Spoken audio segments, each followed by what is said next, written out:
নমস্কার, টাইমস নাও খবরে আপনাদের সঙ্গে আমি সৌগত। মিড ডে মিল বা মধ্যাহ্ন ভোজন নিয়ে দীর্ঘদিনের জল্পনা এবং রাজনৈতিক বিতর্কের অবসান ঘটিয়ে এক অত্যন্ত বড় এবং যুগান্তকারী ঘোষণা করলেন মুখ্যমন্ত্রী শুভেন্দু অধিকারী। স্কুলগুলিতে মিড ডে মিলের রান্না ও বিতরণের দায়িত্ব ইসকনের হাতে তুলে দেওয়া হলেও পড়ুয়ারা যে ডিম এবং প্রয়োজনীয় পুষ্টি থেকে বঞ্চিত হবে না তা স্পষ্ট করে জানিয়ে দিয়েছেন মুখ্যমন্ত্রী। গত কিছুদিন ধরে রাজ্যের মিড ডে মিল প্রকল্পকে কেন্দ্র করে রাজনৈতিক মহলে চরম জলঘোলা করা শুরু হয়েছিল।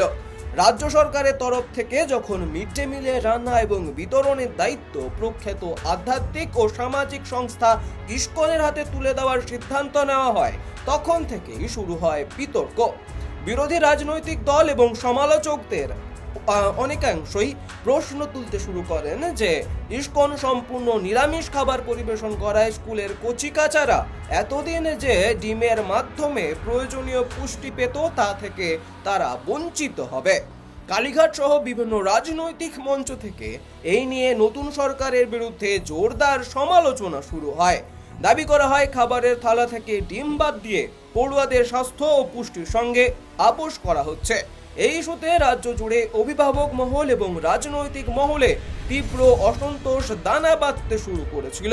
তবে সমস্ত জল্পনা ও সমালোচনার কড়া জবাব দিয়ে গতকাল বুধবার ঠিক সন্ধ্যায় নবান্ন থেকে সরকারি স্কুল ও মিড ডে মিল নিয়ে একগুচ্ছ বড় ঘোষণা করলেন মুখ্যমন্ত্রী শুভেন্দু অধিকারী।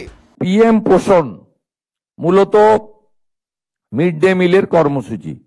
এই কর্মসূচিকে কেন্দ্র করে যে বৈষম্য ছিল আমরা দূর করেছি। হাই স্কুল এবং আপার প্রাইমারিতে মিড ডে মিলের বরাদ্দ ছিল 10 টাকা, প্রাইমারিতে ছিল 6 টাকা 78। আমরা প্রাইমারির ক্ষেত্রে 10 টাকা করেছি। রাজ্য সরকার বাকি অর্থ প্রদান করবে এবং 1 আগস্ট থেকে এটা কার্যকর করা হবে। 1 আগস্টেই পাইলট প্রজেক্ট হিসেবে কলকাতার একটি বড় অংশে ইসকনের দ্বারা মিড ডে মিল বিতরণ হবে এবং ইসকন সাত্ত্বিক শুদ্ধ প্রোটিনযুক্ত খাবার পরিবেশন করবেন। তার বাইরেও আমরা এসএইচজি গ্রুপের মাধ্যমে প্রোটিনযুক্ত ডিম আলাদা করে আমরা দেওয়ার ব্যবস্থা করছি, যাতে আমাদের এখানকার ছাত্রছাত্রী বা আগামী দিনের ভবিষ্যৎ তাদেরকে আমরা প্রোটিনযুক্ত সম্পূর্ণ আহার দিতে পারি। স্কুলগুলিকে আর্থিক সাহায্য দেওয়ার পাশাপাশি মিড ডে মিল ব্যবস্থায় বৈষম্য দূর করার কথা ঘোষণা করেন তিনি। মুখ্যমন্ত্রী জানান, এতদিন মিড ডে মিলের বরাদ্দে এক বড় ফারাক ছিল। প্রাথমিক বা প্রাইমারি স্কুলগুলিতে মাথা পিছু বরাদ্দ ছিল মাত্র 8 টাকা থেকেও কম, অর্থাৎ 6 টাকা 78 পয়সা, আর হাই স্কুল বা উচ্চ বিদ্যালয়ে তা ছিল 10 টাকা। এই বৈষম্য ঘুচিয়ে এবার প্রাইমারি স্কুলেও মাথাপিছু বরাদ্দ বাড়িয়ে সোজা 10 টাকা করার ঐতিহাসিক ঘোষণা করা হয়েছে। মুখ্যমন্ত্রীর ঘোষণা অনুযায়ী আগামী মাস অর্থাৎ 1 আগস্ট থেকেই নতুন আর্থিক বরাদ্দ পুরোপুরি কার্যকর হয়ে যাবে। মুখ্যমন্ত্রী পরিষ্কার করে দিয়েছেন যে আগামী 1 আগস্ট থেকেই গোটা রাজ্যে মিড ডে মিল খাবার পরিবেশন করার দায়িত্ব আনুষ্ঠানিকভাবে বুঝে নেবে ইসকন।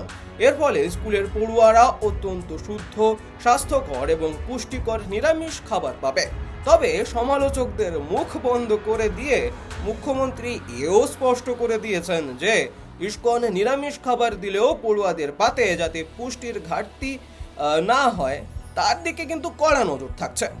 ইসকনের পরিবেশিত খাবারের পাশাপাশি আলাদাভাবে পড়ুয়াদের জন্য ডিমের ব্যবস্থা করা হবে, অর্থাৎ ইসকনের নিরামিষ মিড ডে মিল খাওয়ার পর খুদেরা আলাদা করে ডিম বা পুষ্টিকর খাবার পেয়ে যাবে। প্রতিটি শিশু যাতে পর্যাপ্ত পুষ্টি পায় তার জন্যই এই মাঝের রাস্তা বা সুষম ব্যবস্থা নিয়েছে একেবারে রাজ্যের বিজেপি সরকার।